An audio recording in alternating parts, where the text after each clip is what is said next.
Hello friends. चलिए आज की क्लास शुरू करते हैं। ये हमारी साइंस एंड टेक्नोलॉजी की 9th क्लास है। इसके बाद एक क्लास और आएगी, फिर आपकी साइंस एंड टेक्नोलॉजी पूरी तरीके से समाप्त हो जाएगी। आखिरी क्लास में कौन कौन से टॉपिक कवर होंगे मैं बता दे रहा हूँ। उसमें एक होगा आपका डुअल टेक्नोलॉजी उपयोग, यानी कि द्वि उपयोगी प्रौद्योगिकी, वो देखेंगे। नैनो टेक्नोलॉजी, सूक्ष्म जीव प्रौद्योगिकी और इंटेलेक्चुअल प्रॉपर्टीज राइट। ठीक है, बौद्धिक संपदा अधिकार, ये सारी चीज़ें आपकी आखिरी क्लास में आ जाएंगी बहुत डिटेल में। फिर आपका साइंस एंड टेक समाप्त हो जाएगा। एक इम्पोर्टेंट अनाउंसमेंट है कि साइंस एंड टेक की सभी क्लासेज समाप्त होने के बाद फिर अगले एक मंथ तक जो भी कार्य होगा वो एप्लीकेशन पर होगा।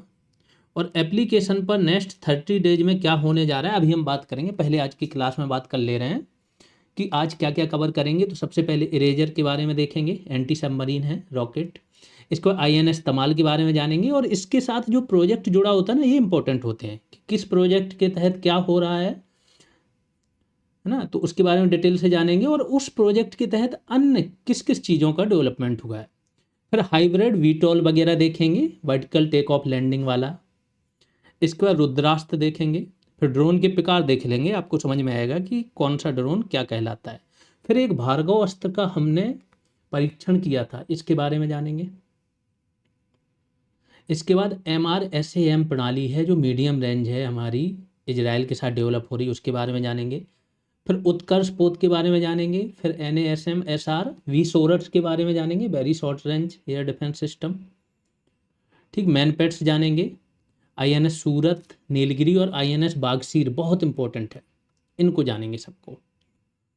फिर K4 बैलिस्टिक मिसाइल। और देखो जैसे प्रोजेक्ट 75 की बात हो रही है ना, तो इसके तहत क्या क्या हम निर्माण कर रहे हैं। इसके पहले प्रोजेक्ट 17A के बारे में जानेंगे, प्रोजेक्ट 15B के बारे में जानेंगे। फिर K4 बैलिस्टिक मिसाइल। फिर भारत की लंबी दूरी की हाइपरसोनिक मिसाइल 1500 किलोमीटर रेंज वाली, अभी हमने परीक्षण किया, उसके बारे में जानेंगे। फिर LRLACM के बारे में जानेंगे। जोरावर टैंक के बारे में पिछली क्लासेज में भी जिक्र हुआ है। फिर VLSRSAM के बारे में जानेंगे। यहाँ पर आज की क्लास समाप्त होगी।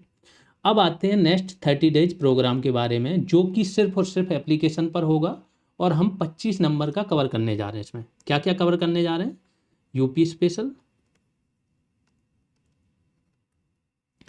यूपी स्पेशल का वैल्यू एडिशन यानी कि जिला दर्शन, ये भी साथ में ही चलेगा। पहले मैं सोच रहा था बाद में करूँगा, लेकिन नहीं, इसको साथ में ही, ये भी कल से आपका शुरू हो जाएगा। ठीक है, तो इस पर डिटेल में बात करते हैं। यूपी स्पेशल की आपकी क्लासेज एक तो आएंगी, जो आपकी क्लास आ रही है, क्लास का प्रोग्राम बताया गया था कि 3 दिन यूपी क्लासेज और फिर एक दिन इकोनॉमिक्स। और जिस दिन ये तीसरी क्लास आएगी उस दिन इन 3 क्लासेज पर एक फुल टेस्ट हो जाएगा। फिर एक दिन इकोनॉमिक्स आएगी, फिर 3 यूपी, ये करके अभी मैं स्केड्यूल आप लोगों को दिखा दूंगा। इसके साथ में एक कार्यक्रम शुरू हो रहा है, जिला दर्शन। ये क्या है कि जिलावार हम हर एक जिले पर वैल्यू एडिशन लेके आ रहे हैं। इस तरीके से वैल्यू एडिशन प्रोवाइड कराया जाएगा। जैसे ये पूरा सैंपल PDF आप लोगों को दी जा रही है, PDF फॉर्मेट में प्रोवाइड कराया जाएगा। और कहाँ प्रोवाइड कराया जाएगा, एप्लीकेशन पर। ठीक है, जैसे झांसी जिला का है तो झांसी, यहाँ से क्वेश्चन बन जाते हैं। एक तो किस दिशा से, कौन से जिले से इसकी सीमा टच कर रही वो। फिर इसका वन डिस्ट्रिक्ट वन प्रोडक्ट कौन सा है, तो जो सॉफ्ट टॉयज है वो है ना, तो बच्चों के मुलायम खिलौने हो गया। प्रमुख मिट्टियाँ यहाँ की, चलो झांसी के बारे में थोड़ा और ज़्यादा डिटेल में दे दिया है, राकर, परवा, काबर, कौन सी इसमें उपज हो रही है। क्योंकि बुंदेलखंड रीजन से क्वेश्चन पूछ लेते हैं, तो झांसी मतलब बुंदेलखंड। बुंदेलखंड की मिट्टियाँ यूपी स्पेशल में पूछते हैं, इसलिए मिट्टियों का जिक्र यहाँ है। हर जिले में जिक्र नहीं करना है मिट्टियों का। फिर इतिहास, झांसी का पूरा इतिहास है। अभी आया था हाल ही में कि झांसी के किले का निर्माण किसने कराया था, तो ये तक बता दिया गया कि बंगरा पहाड़ी पर निर्माण हुआ है। ठीक है, राजा वीर सिंह देव ने कब कराया। फिर पूरा इतिहास झांसी का देख लेंगे। फिर अन्य प्रमुख तिथियां देख लेंगे, तहसील यहाँ की, लोकसभा, विधानसभा। इसके बाद अभी यहाँ पर झांसी से क्या है, डिफेंस कॉरिडोर निकल रहा है, एक नोड झांसी में। उसके तहत करंट में कौन कौन सी फैक्ट्रियाँ लगी हैं, यहाँ से क्वेश्चन आ जाता है। फिर वीडा का निर्माण हो रहा है, बुंदेलखंड इंडस्ट्रियल डेवलपमेंट अथॉरिटी। जैसे ग्रेटर नोएडा है नोएडा, वैसे ही अब बीडा का निर्माण हो रहा है, तो ये भी इंपॉर्टेंट हो जाएगा उसका।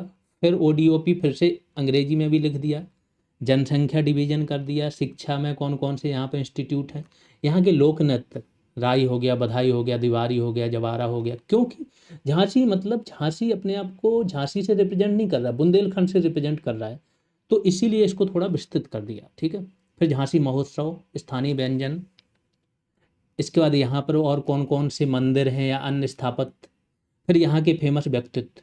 इस तरीके से डेली प्रोग्राम का नाम क्या है, वन डिस्ट्रिक्ट वन डे, ये प्रोग्राम का नाम रहेगा। प्रतिदिन इस तरीके से आपको एक ज़िले की पीडीएफ प्रोवाइड कर दी जाएगी, पीडीएफ एप्लीकेशन पर दी जाएगी। आपको उस पीडीएफ को बहुत अच्छे से पढ़ लेना है।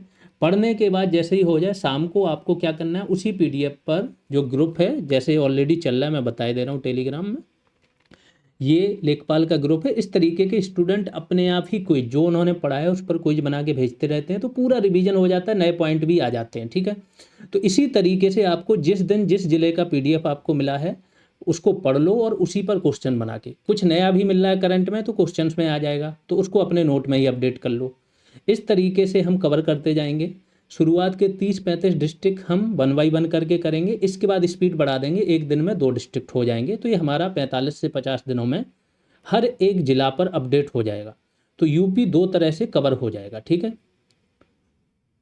फिर से आते हैं। अब ये झांसी की बात होगी, झांसी के बाद फिर दूसरा आपको जालौन का मिलेगा। जालौन का सेम है। अब देखो थोड़ा सा कंटेंट कम हो गया क्योंकि जालौन में बहुत ज़्यादा है नहीं। मुख्यालय कहाँ पर है, तो जालौन में मुख्यालय नहीं है, उरई में मुख्यालय है। ओडीओपी, सीमाएं कहाँ से लग रही हैं, नदियाँ कौन कौन सी बह रही हैं यहाँ से। इसके बाद प्रमुख स्थल कौन कौन से हैं, इतिहास किस ऋषि के नाम पर रखा गया है, ये क्वेश्चन आ जाता है। कालपी के बारे में, क्योंकि कालपी जालौन का प्रमुख शहर है। फिर ललितपुर के बारे में। अब ललितपुर में एक हाईलाइटेड चीज़ क्या है, एक जनजाति निवास करती है, सहरिया, ऊपर ही कर दिया। ओडीओपी इसका कर दिया, सीमाएं कहाँ से लग रही हैं।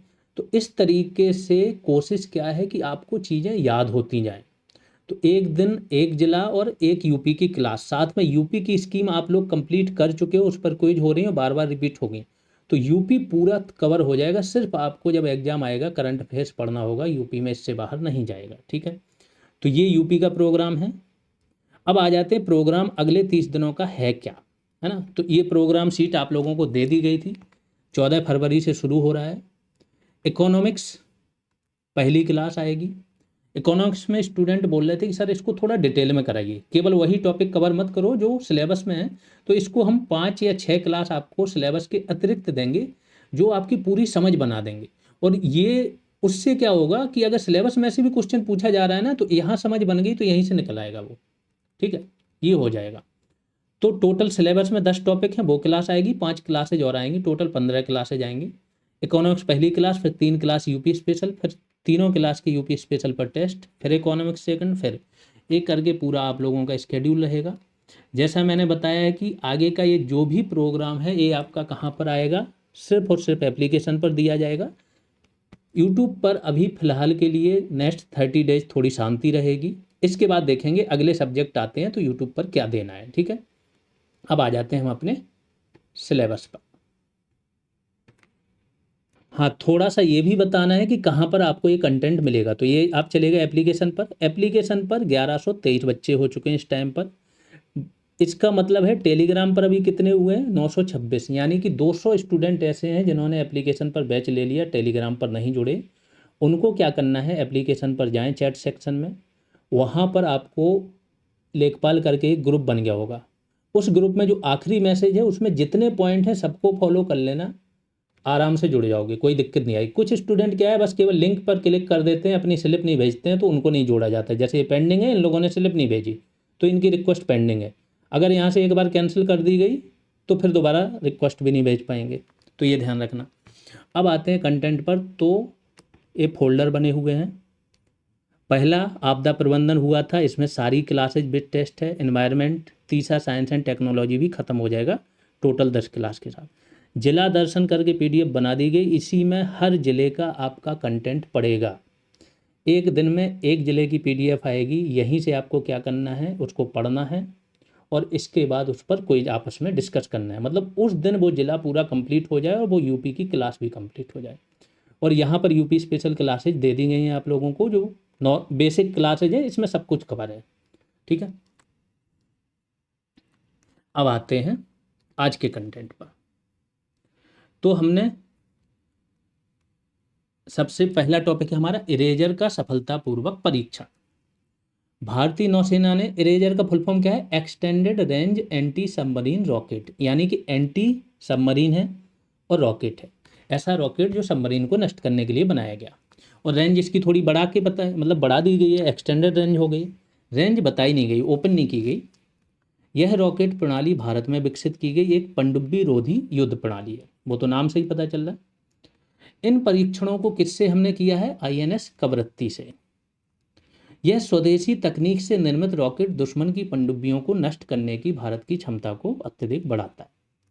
रॉकेट में एक शक्तिशाली पनडुब्बी रोधी वारहेड यानी डेप्थ चार्ज है, जो पानी के नीचे विस्फोट के लिए अनुकूलित है। फिर अगला आईएनएस तमाल के बारे में जानते हैं। भारतीय नौसेना में शामिल हुआ है 1 जुलाई 2025 को। कहाँ बना है? रूस के कालिनग्राद, यहाँ पर ये बना है। और यहाँ पे कौन सा है? यांतर शिपयार्ड, यहाँ पर इसका निर्माण हुआ है। अब इसके पीछे स्टोरी क्या है मैं बताता हूँ।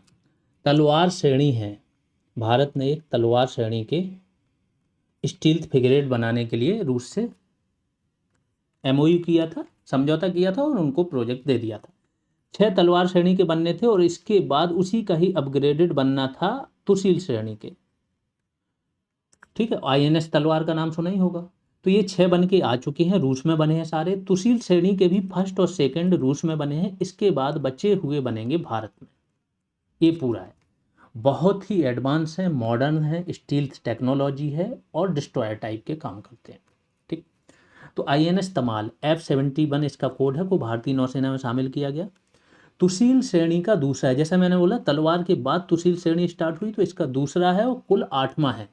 और किस प्रोजेक्ट के तहत बनाए गए हैं? प्रोजेक्ट 1135.6 तलवार वर्ग स्टेल्थ मार्गदित यानी कि गाइडेड फ्रिगेट है। यह भारतीय नौसेना का अंतिम विदेशी निर्मित युद्धपोत है। इसके बाद जो बनाए जाएंगे टेक्नोलॉजी रूस की ही होगी, लेकिन इंडिया में निर्मित होंगे। आईएनएस तमाल प्रोजेक्ट किसका? 1135.6 की श्रृंखला में 8वां बहुभूमिका वाला स्टेल्थ फ्रिगेट है। इस युद्धपोत का नाम भारतीय तमाल। अब तमाल किसने यूज किया? देवराज इंद्र द्वारा युद्ध में प्रयुक्त पौराणिक तलवार इसके नाम पर है। आगे चलते हैं।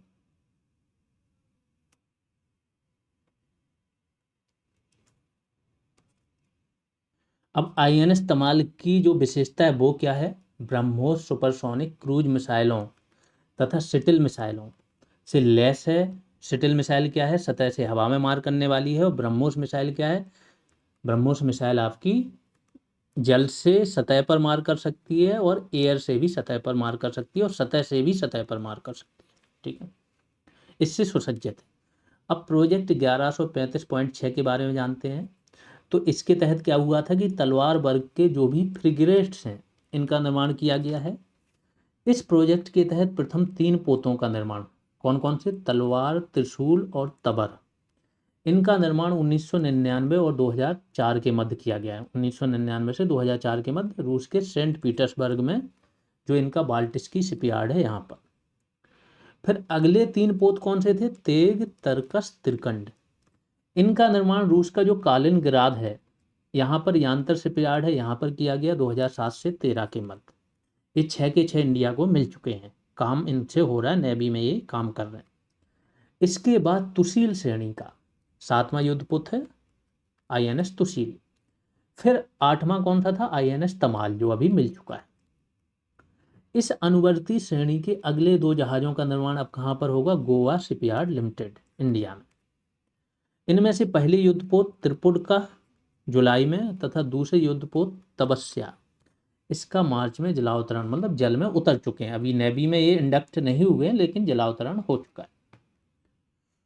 अगला है हाइब्रिड वीटोल यूएवी रुद्रास्त्र। क्या है ये? वीटोल मतलब वर्टिकल टेक ऑफ लैंडिंग। जब भी कोई आपने देखा हो विमान तो ऐसे रनवे बनाना होता है, ऐसे वो लैंड करता है। लेकिन सपोज करो कोई हमारे पास इस तरीके का आ गया, वो सीधा ऐसे उड़ जाए और ऐसे ही लैंडिंग कर दे, तो ये रनवे की ज़रूरत ही ना पड़े। बस यही यहाँ पर टेक्नोलॉजी है रुद्रास्त्र में। तो रुद्रास्त्र नाम याद रखना, वीटोल याद रखना, और ये यूएवी है, अनमैन्ड एरियल व्हीकल। मानव रहित हवाई यान यूएवी रुद्रास्त्र का राजस्थान के जैसलमेर के पोखरण फायरिंग रेंज में परीक्षण हुआ। रुद्रास्त्र के बारे में जानते हैं। यह एक हाइब्रिड ऊर्ध्वाधर टेक ऑफ और लैंडिंग क्षमता का यूएवी ड्रोन है जो हेलीकॉप्टर एवं विमान दोनों की टेक ऑफ एवं लैंडिंग क्षमताएं रखता है। हेलीकॉप्टर को देखा होगा आपने कि हेलीकॉप्टर में क्या होता है, सीधा वर्टिकल उड़ जाता है, और जो विमान होता है उसको रनवे चाहिए। तो ये दोनों की क्षमताएं हैं इसमें, रनवे का भी यूज कर सकता है, वर्टिकल भी उड़ सकता है। इसके बाद ऊर्ध्वाधर टेक ऑफ एवं लैंडिंग क्षमता के कारण यह लंबवत रूप से उड़ान भर सकते हैं, जिसके कारण रनवे की आवश्यकता क्या होती है, समाप्त हो जाती है। इसके बारे में जो भी आपके यूएवीज हैं उनके बारे में पूछ लिया जाता है, उसकी क्षमताएं, रेंज कितने किलोग्राम का वारहेड ले जा सकते हैं, ये सब। तो 45 किलोग्राम का उच्च रेंज यूएवी, 8 किलोग्राम का वारहेड, यानी कि ये टोटल इसका वजन है, ये जो पूरा वर्टिकल टेक ऑफ वीटोल यूएवी है ना, ड्रोन है, उसका टोटल वजन 45 किलोग्राम है। अपने साथ ही 8 किलोग्राम का वारहेड ले जा सकता है और 50 किलोमीटर तक जाके वापस आ सकता है। तो जाके वापस आना नहीं होता है, यहाँ पर पहुँचना होता है, उसके ऊपर मडराना होता है और फिर वापस आना होता है। तो इसकी रेंज 170 किलोमीटर है, ठीक है। नॉर्मली 50 किलोमीटर तक जाके और वापस आ सकता है, ऐसा बोला जाता है, ठीक है। निगरानी, टोही और सामरिक क्षमता रखता है। यह 170 किलोमीटर की अधिक की कुल रेंज, लक्ष्य के ऊपर मडराने सहित एवं 90 मिनट की उड़ान की क्षमता रखता है। ड्रोन के प्रकार देख लेते हैं। तो नैनो ड्रोन किसे बोला जाता है, जो 250 ग्राम या उससे कम का हो। माइक्रो ड्रोन जो 250 ग्राम से 2 किलोमीटर तक हो।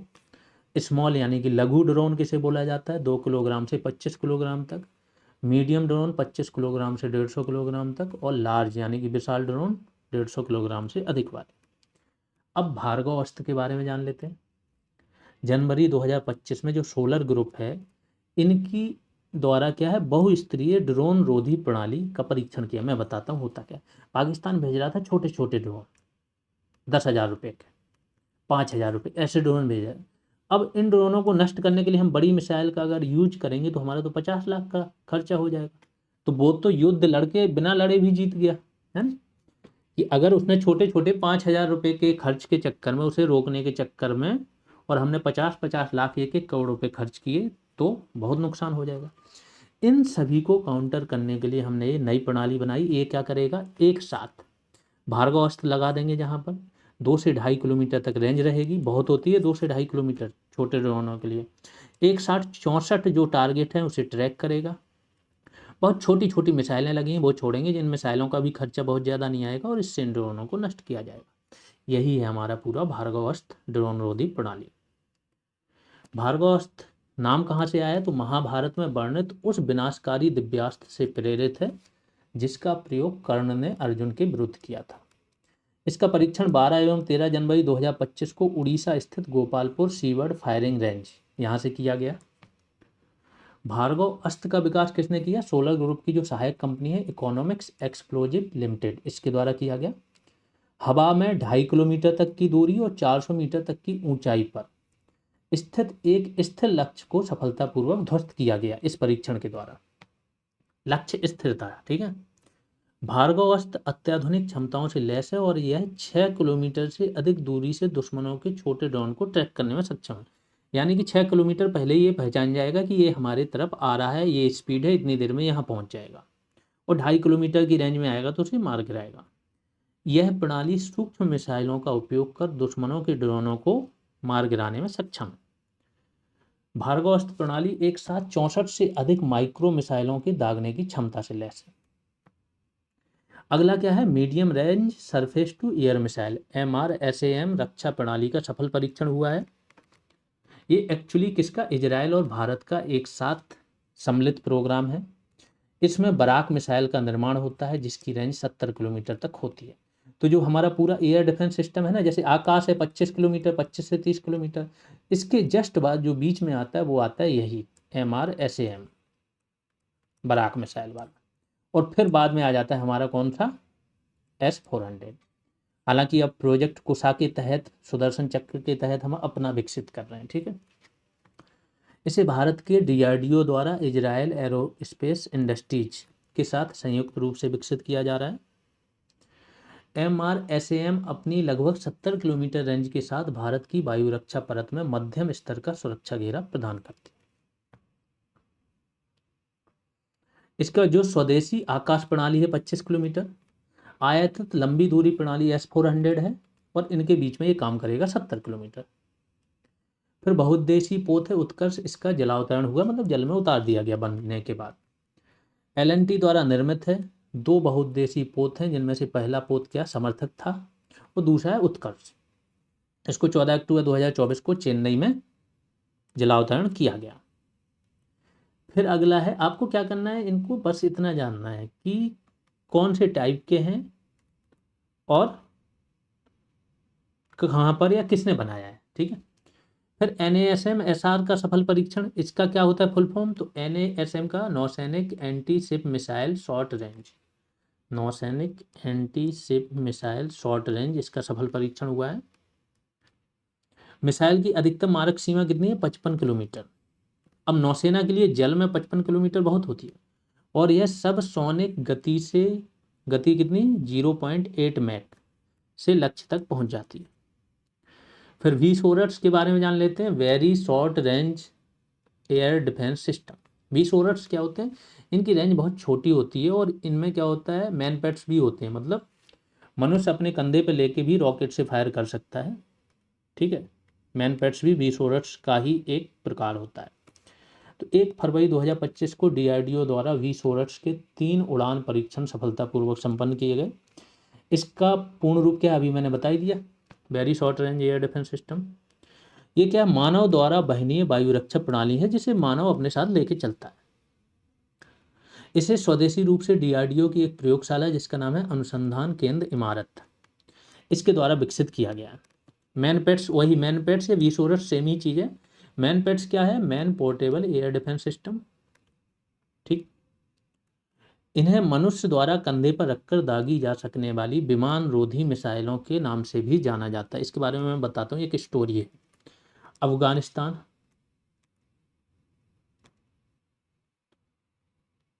1970 का दशक, क्या हुआ यहाँ पर कि धीमे धीमे कम्युनिस्ट सरकार आ रही थी और 70 के बाद क्या हुआ, USSR ने यहाँ पर कर लिया कब्जा। USSR ने जब यहाँ पर कर लिया कब्जा तो USA को चिंता हुई, क्योंकि ये पूरा कोल्ड वार चल ही रहा था, जहाँ पर USSR आ जा रहा था, USA उसके जो एंटी लोग होते थे उनको भड़का के, प्रशिक्षण दे के, हथियार दे के भड़काते थे कि इनको निकालो।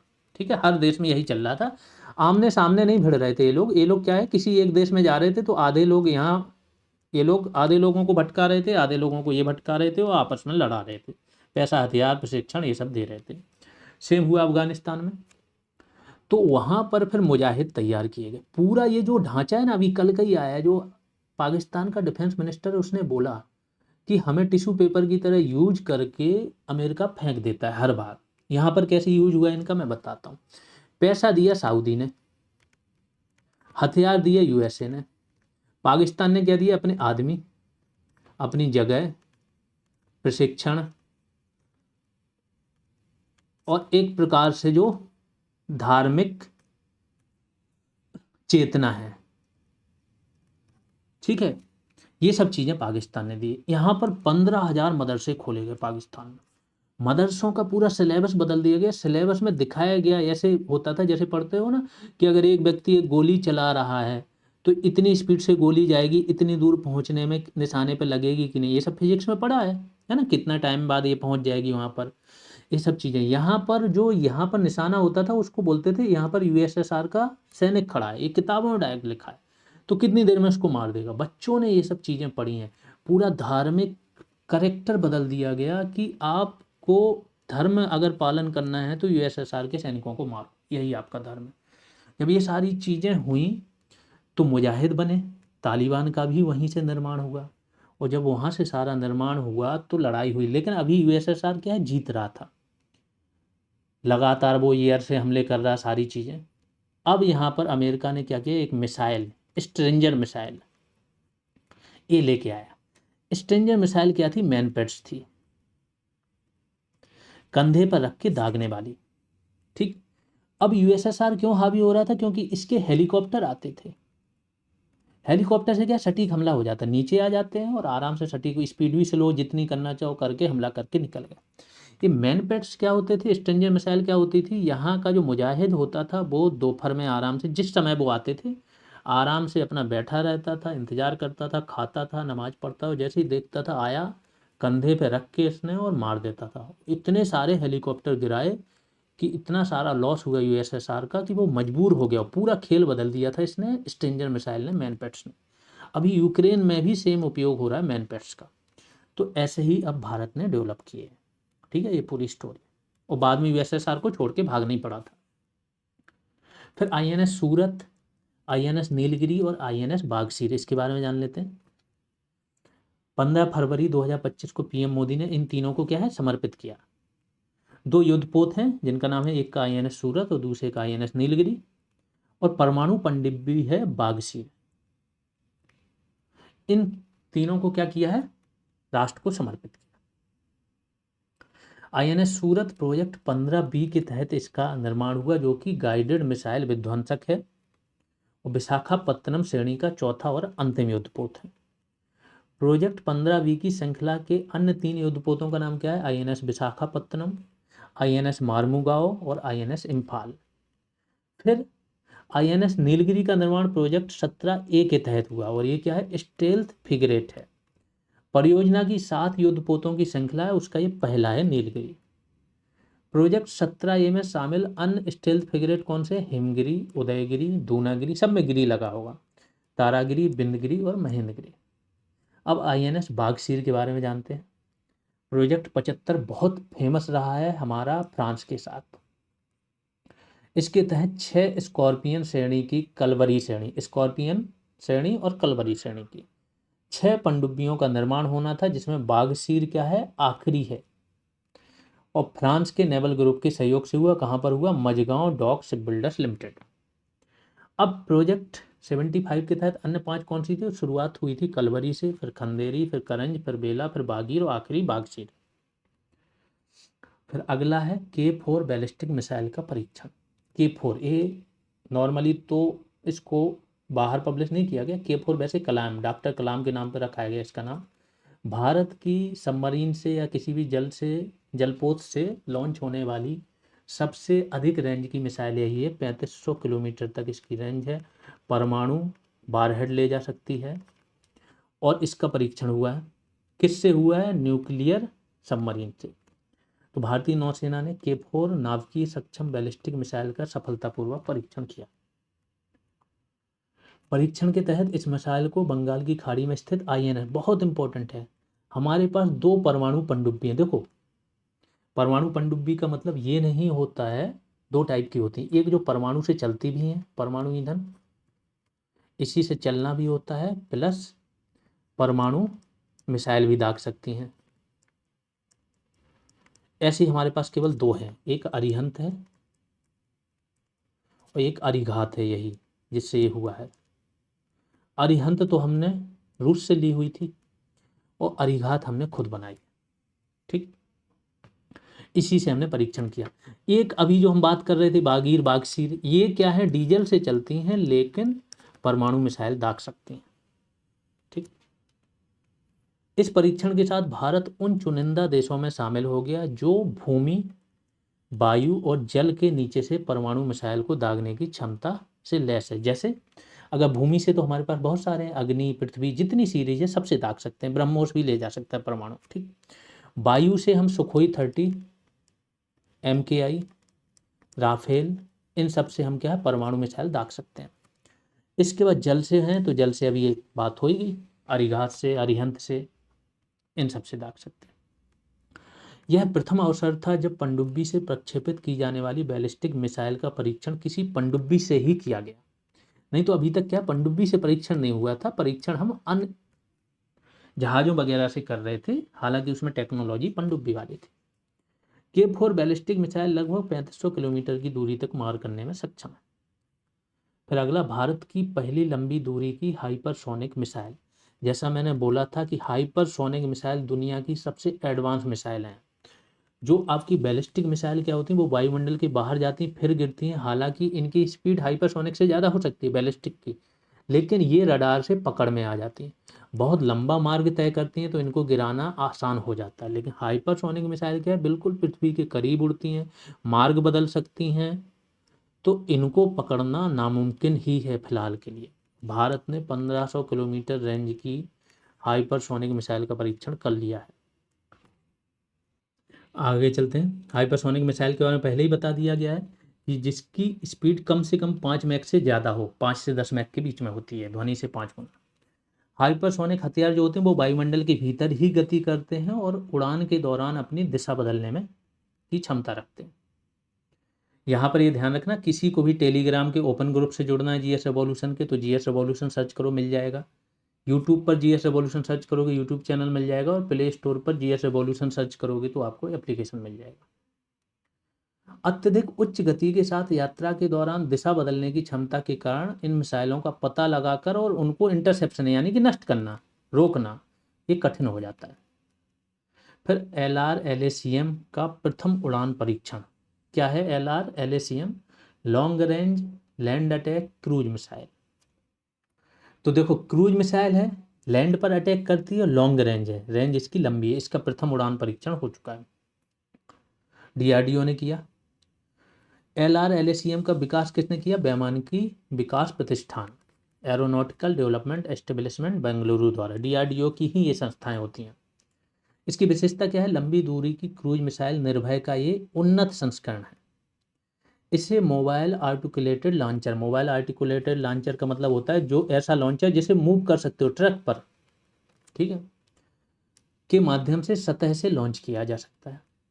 इसे प्रमुख पोतों से भी लॉन्च किया जा सकता है, और इसकी जो मारक दूरी वो कितनी है? 1000 से 1500 किलोमीटर। फिर जोरावर हल्का युद्धक टैंक, इसके बारे में पहले भी बात हुई है। हमें ऊंचाइयों पर, पहाड़ों पर टैंक ले जाने हैं तो भारी टैंक नहीं जा पाते हैं, या जल्दी उनकी स्पीड कम हो जाती है, तो इसके लिए लाइट टैंक चाहिए था, और वो हल्का टैंक हमने बनाया जोरावर नाम से। तो भारत के हल्के टैंक का विकासात्मक फील्ड फायरिंग परीक्षण सफलतापूर्वक संपन्न किया गया। भारत के इस हल्के टैंक को जोरावर नाम दिया गया, और जोरावर नाम क्यों दिया गया? 19वीं शताब्दी के डोगरा जनरल थे जोरावर सिंह, इनके नाम पर। जोरावर सिंह ने लद्दाख और पश्चिमी तिब्बत में चीन की सेना के विरुद्ध सैन्य अभियान संचालित किया था। इस टैंक का विकास LNT ने किया, लार्सन एंड टूब्रो ने। इसके सहयोग से संग्राम वाहन अनुसंधान, मतलब LNT प्लस संग्राम वाहन अनुसंधान तथा विकास संस्थान, ये गवर्नमेंट का है, इन दोनों ने साथ मिलकर किया। जोरावर टैंक को पहाड़ी क्षेत्रों में द्रुत गति यानी तीव्र गति और उच्च गतिशीलता, गतिशीलता का मतलब तुरंत मुड़ जाए, कहीं पे भी जाना हो तुरंत पहुंच जाए, किया गया। 25 टन वजनी है। इस हल्के टैंक का परिवहन वायु मार्ग से भी किया जा सकता है। आप लोगों को बताना कि हमारे पास ऐसा कौन सा हेलीकॉप्टर या फिर विमान वाहक जहाज जो है, हवाई जहाज है, जो इस टैंक को या इतने भार को ले जा सकता है, ये कमेंट सेक्शन में जरूर बताना। फिर VLSR-SAM, इसका सफल परीक्षण हुआ है। VL का मतलब वर्टिकली लॉन्च्ड, SR का शॉर्ट रेंज, SAM का सरफेस टू एयर मिसाइल। तो vertically launched, short range, surface to air missile. तो रेंज शॉर्ट है, वर्टिकली लॉन्च किया जा सकता है, और सरफेस टू एयर वाला है, मतलब सतह से एयर में हमला कर सकता है। एक पोत से दागी जाने वाली हथियार प्रणाली है, मतलब जल वाले जहाज से पोत से दागी जाने वाली हथियार प्रणाली है। यहाँ पर आज की क्लास आपकी समाप्त होती है। अगर आपको क्लासेज अच्छी लग रही हैं तो आप ज़रूर शेयर करें, हर उस व्यक्ति तक ये क्लासेज ज़रूर पहुँचाएं जो लेखपाल की तैयारी कर रहा है। दूसरा, ये बैच है, जैसा मैंने बताया है कि 3 सब्जेक्ट यूट्यूब पर पूरे मिल चुके हैं, आगे भी सब्जेक्ट मिलेंगे, लेकिन नेक्स्ट 30 डेज जो प्रोग्राम चलने जा रहा है वो केवल एप्लीकेशन पर चलेगा। और सिर्फ यहाँ पर एप्लीकेशन पर या टेलीग्राम ग्रुप में सिर्फ इतना नहीं होता है कि आपके पास कंटेंट दिया जाता है, बहुत काम होता है। जैसे मैं अभी हाल ही में बता रहा हूँ कि सपोज करो कोई टॉपिक पर बात हुई और इस तरीके से रिवीजन चल रहा है, हर उस पर क्विज आ रही है, आपके सामने टास्क मिल रहा है, ग्रुप कॉल हो रही है, रिवीजन प्रोग्राम आ रहा है, तो फिर आप पढ़ते हो, आपके सामने इतनी नई चीज़ें जाती हैं कि स्टूडेंट अगर 1 महीने भी इन चीज़ों में इन्वॉल्व हो जाता है तो बाकियों से बहुत आगे होता है ना, ये पूरा सिस्टम होता है। तो यहाँ पर आपको क्या मिल जाएगा? सारी क्लासेज की video class, PDF, value addition class, subject wise test, daily task, target, practice चल ही रहा होता है, फुल टेस्ट आगे चल के मिलेंगे, और रेगुलर ग्रुप कॉल होती रहती। क्या करना है? GS रेवोल्यूशन सर्च करना है, प्ले स्टोर पर एप्लीकेशन मिल जाएगा, लॉगिन कर लेना। लॉगिन करने के बाद क्या करना है? ऑल कोर्सेज करके ऑप्शन आएगा, या फिर स्टोर ऑप्शन रहता है उस पर क्लिक करोगे तो भी सभी कोर्स दिख जाएंगे। वहीं से कोर्स परचेज कर सकते हो। ऐसे ही यूपीएसआई का भी बैच चल रहा है, इसे भी ज्वाइन कर सकते हो। कोई अगर क्वेरी है तो इस नंबर पर कॉल कर सकते हो या व्हाट्सएप कर सकते हो। अभी के लिए इतना ही, धन्यवाद।